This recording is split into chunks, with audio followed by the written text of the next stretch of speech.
Hola chiquillos, hoy día nos vamos a enfocar en lo que es la Revolución Rusa, que es el tema de la primera guía que les envié la semana pasada, ¿cierto? O antes pasada, o fue antes de la vacaciones. Ay, que estoy perdida, la cuarentena me tiene así. Pero bueno, vamos a hablar de la Revolución Rusa, por lo tanto usted busque su guía de la Revolución Rusa para poder trabajarla en conjunto y que puedan desarrollar de mejor forma sus actividades. Para comenzar, vamos a analizar estas dos imágenes que yo estoy segura que ustedes han visto en alguna parte. Ya ambas corresponden a personajes que son sumamente conocidos.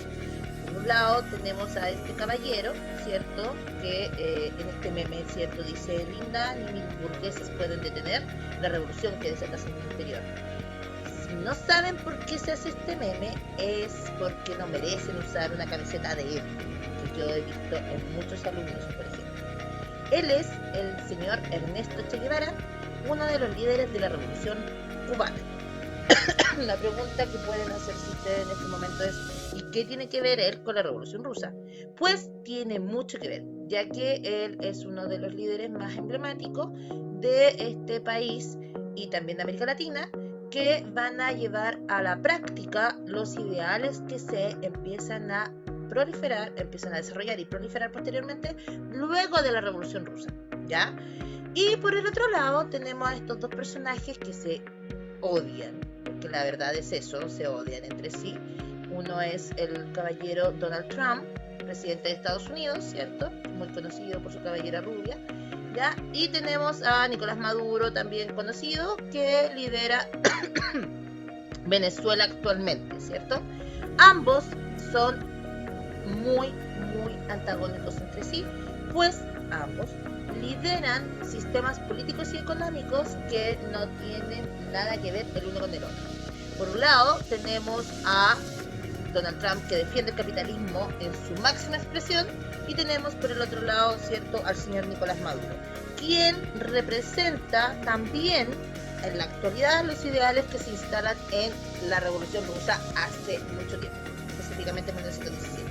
Por lo tanto, todos estos personajes nos demuestran que los acontecimientos ocurridos a partir de 1917 tienen un montón de repercusiones hasta la actualidad, ¿ya?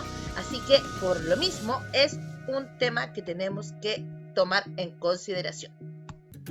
Para continuar, vamos a hacer algunas aclaraciones que son sumamente importantes, ¿ya? La primera es: vamos a conocer a los personajes que son de alguna u otra forma participantes activos en el proceso revolucionario.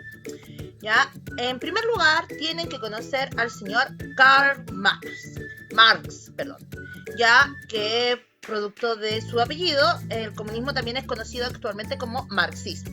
Bueno, ¿qué hizo él? Él establece la ideología a partir de sus textos, ¿cierto? Sus escritos. Él, junto a su amigo Engels, que es este caballero, que fueron muy juntas ambos, ¿cierto?, van a ser los que idean en sus textos cuáles son las bases de este nuevo sistema, ¿ya? A partir de la observación de las injusticias que se manifestaban en ese tiempo. Estamos hablando alrededor del siglo XIX, ¿ya?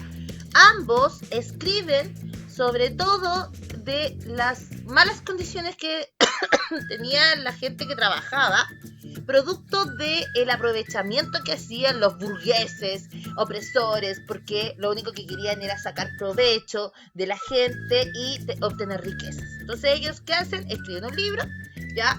En este caso, Marx escribe un libro que es súper conocido, que se llama El Manifiesto Comunista, y a partir de él se establecen los ideales de este nuevo sistema, ¿ya?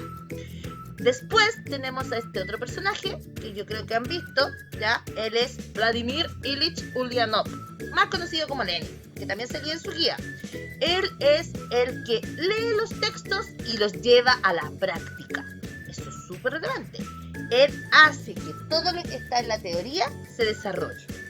Y finalmente tenemos a Joseph Stalin. Él es muy malo porque él va a generar después, ojo con él, el sistema político, económico y social conocido como el totalitarismo comunista, porque él, ¿qué va a hacer? Va a llevar a la práctica más radical los ideales que se establecen en el marxismo. Bueno, y ahora tenemos este meme. ¿Qué significa este meme? Es súper simple. Para entender el sistema comunista tenemos que entender que esta frase que Marx aquí con sus dos deditos nos plantea es como la base, ¿ya? Aquí irónicamente Marx nos dice, si tan comunista eres, quítale la contraseña al Wi-Fi. ¿Por qué? Porque en términos reales, ¿cierto? Lo que plantea el comunismo es que no debe existir propiedad privada. Eso es súper relevante. La idea del comunismo es que todos tengamos acceso de manera igualitaria a condiciones sociales, políticas, económicas, culturales, ¿cierto? Y que no haya distinción de clase. Entonces, en la práctica, ¿qué se infiere a partir del meme?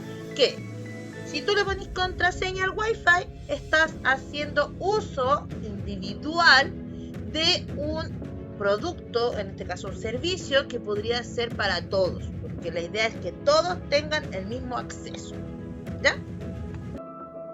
Bueno, ahora vamos a conocer a los otros personajes. ¿Quiénes son este caballero y estas damas y este niño que está alrededor de este caballero? Bueno, ellos son la familia Romanov. Ellos eran en particular él era el rey de Rusia, ella es su esposa y todas las demás sus hijas y su hijo, ¿ya? Ellos fueron los que gobernaron Rusia hasta el momento en que estalla la revolución. Ellos gobernaban con lo que se conoce como una monarquía absoluta, es decir, ellos podían hacer todo lo que se les ocurría, ¿ya? La familia Romanov llegó a partir del siglo XIX a gobernar Rusia, ¿ya? Y Nicolás II, que es este personaje que está aquí, fue el último de los zares. Ojo, zar se llama al rey en Rusia, ¿ya? Como anécdota que les puedo contar, bueno, dentro de sus hijas hay una que es muy conocida, que es esta pequeñita, Anastasia, niña de la cual sale el mito que posteriormente Disney hace una película, ¿ya? Y este niñito era Alejandro, si no me equivoco, sí, parece que sí, que era el hijo menor, el único hijo que tuvo la familia, y que él tenía una enfermedad a la sangre, ¿ya? Y que su mamá, la zarina, ¿cierto? Alejandra, estaba muy preocupada para poder solucionarlo porque producto de esta enfermedad el niño no podía caminar, tenía muchos dolores, etcétera, etcétera.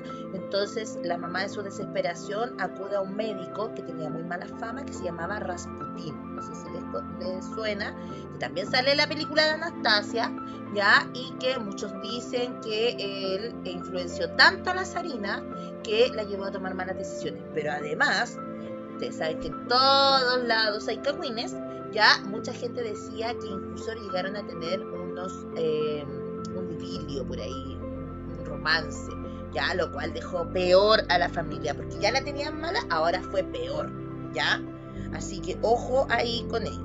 Pero bueno, aquí el tema es que ellos son como los personajes que lamentablemente después ya no van a estar. Ya, ahora sí, ahora para continuar, bueno, vamos a entender algunas de las razones que van a provocar la revolución rusa. Ya conocimos los personajes, ahora vamos a conocer un poco las razones. En primer lugar, vamos a conocer las razones de carácter económico, ¿ya? Esto también estaba en su guía, yo la estoy explicando ahora. Rusia, antes de la revolución en sí, tenía una sociedad principalmente de carácter agraria. ¿Eso qué quiere decir? Que eran casi todos campesinos, ¿ya? Muy pocos servicios industriales, básicamente nada, ¿ya? Y más encima, a la gente que era ya pobre, le cobraban una cantidad importante de impuestos, porque como ya dijimos, había una monarquía, la monarquía no se sustenta sola, se sustenta gracias a los impuestos que paga la gente, entonces le cobraban a ellos. Por lo tanto, esto los tenía aburridísimos, porque no estaban las condiciones, porque además no tenían ni para comer, o sea, no había nada que facilitara sus condiciones lamentables.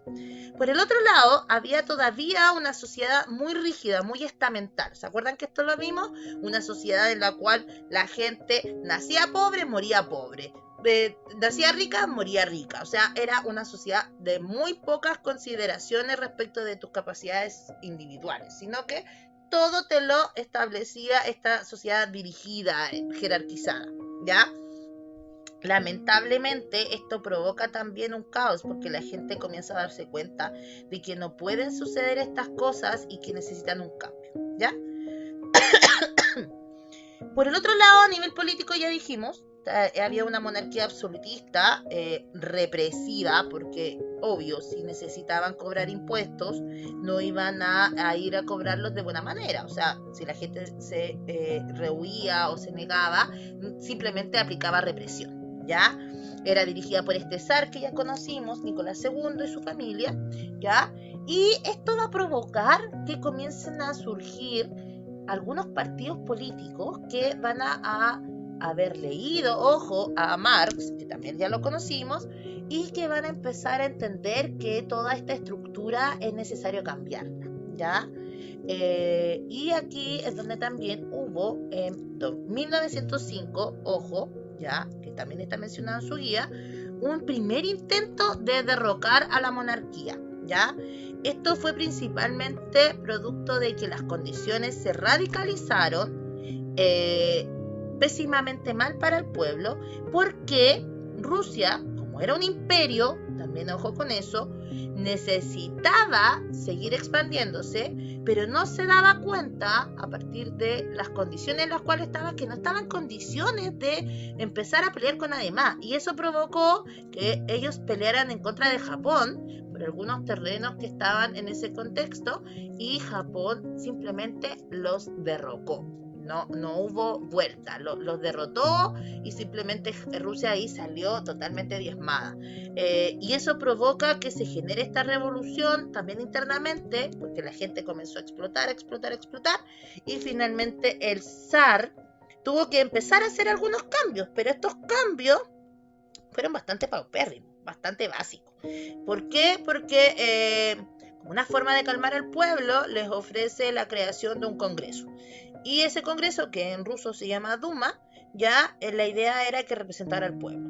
Pero sabemos que, de manera muy lamentable, eso no estaba solucionando los problemas reales de la gente.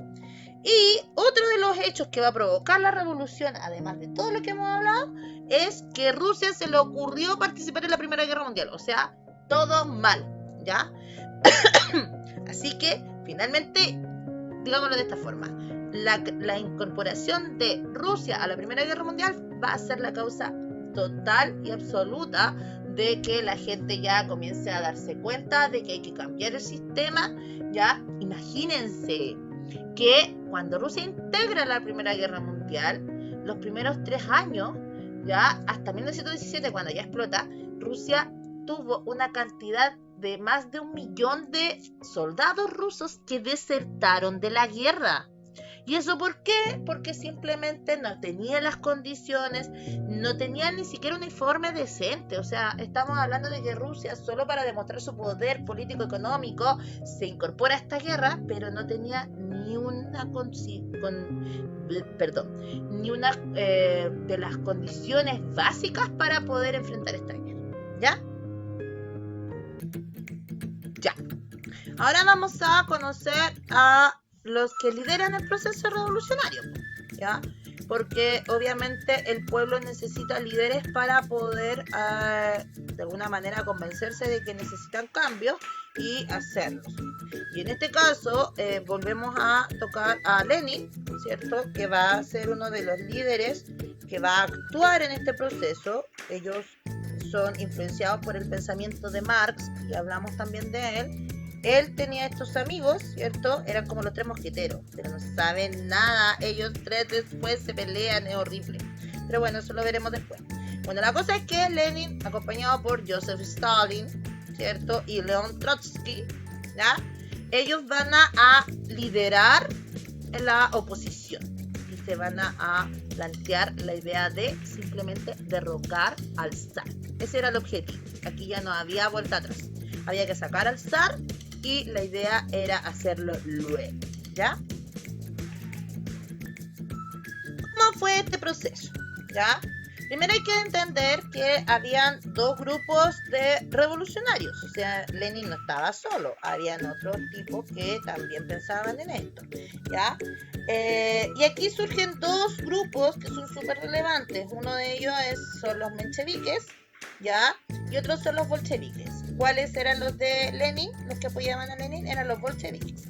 En pocas palabras, chiquillos, tenemos que entender lo siguiente. Entre mencheviques y bolcheviques podemos definir las siguientes diferencias. Digamos que los mencheviques creen en los cambios, pero conversados, así como ya, socialicemos, conversemos, vía democrática, por favor. Y los bolcheviques creen en la revolución armada. Si hay que ir, hay que armarse, hay que hacer los cambios radicales. Si hay que usar la fuerza, hagámoslo, ¿ya? Que son los que van a originar finalmente al comunismo, ¿ya? En octubre de 1917, ¿ya? O sea, a ver, en 1917 se genera la revolución, ¿ya? Lo que va a provocar, en pocas palabras, que la gente, ¿cierto? Producto de las pérdidas absolutas que tuvo Rusia al incorporarse a la guerra, tanto económicas como humanas, ya van a comenzar a desarrollar una serie de protestas que van a desembocar en que el zar abdica. Pregunta, ¿qué es abdicar? Nadie lo sabe, nadie me contesta. Bueno, no se preocupen. Abdicar es que el zar simplemente deja el cargo, lo deja, ¿ya? Él se va, entre comillas, ojo, todavía no se va definitivamente, se va para que ese proceso revolucionario como que se calme, ¿ya? En ese momento, esto fue en febrero, ¿ya? Cuando ocurre esa situación, se forma un gobierno provisional, ¿ya? Que van a liderar, como dice ahí en el video, dice los mencheviques, ¿ya? Cuyo líder era Kerensky, ¿ya? Él era el líder de los mencheviques. Pero este proceso no funciona. Ya, he vuelto.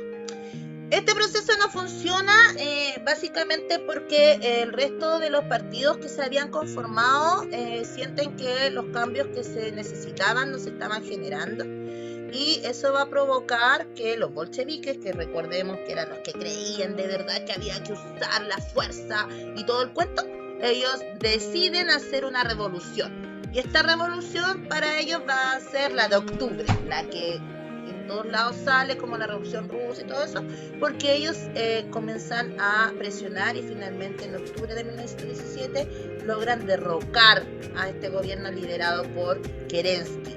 ¿Qué va a ocurrir? Ahí se va a tomar el poder el grupo de los bolcheviques y por fin llegan a este poder, a gobernarlo, ¿cierto? Vladimir Ilich Ulyanov, ¿ya? Que es conocido como Lenin. Bueno, y aquí nosotros tenemos un afiche. Recordemos que en ese tiempo no había televisión, por lo tanto los afiches eran la forma más común para que la gente conociera a sus representantes. Entonces era mucho afiche, y aquí tenemos uno que representa a Lenin, ¿cierto? Guiando al pueblo con esa imagen, ¿cierto? Como mirando al horizonte. Bueno, típico de la época, ¿ya? Entonces, resumamos. Acá tenemos, ¿cierto? Un meme en donde vemos a Nicolás, que estaba súper dispuesto a pelear, ¿ya?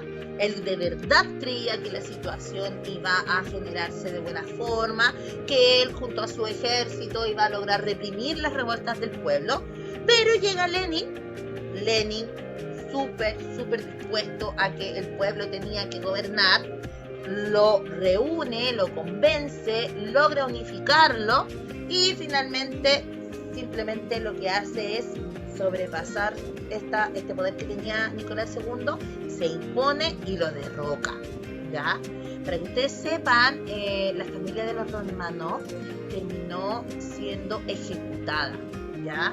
Al principio no se podía, y de hecho la ejecución no fue inmediata, porque también había una especie de temor, o sea, cómo matar inmediatamente a la monarquía, ¿ya? Y además, ¿por qué todavía no se hacía? Era por un tema súper básico. El rey aún tenía a su favor, en este caso el zar, tenía a su favor el ejército, ¿ya? y eso significaba que el ejército no iba a dejar que lo mataran así como así. Entonces hubo un tiempo en donde el rey, junto a su familia, fue tomado prisionero, ¿ya?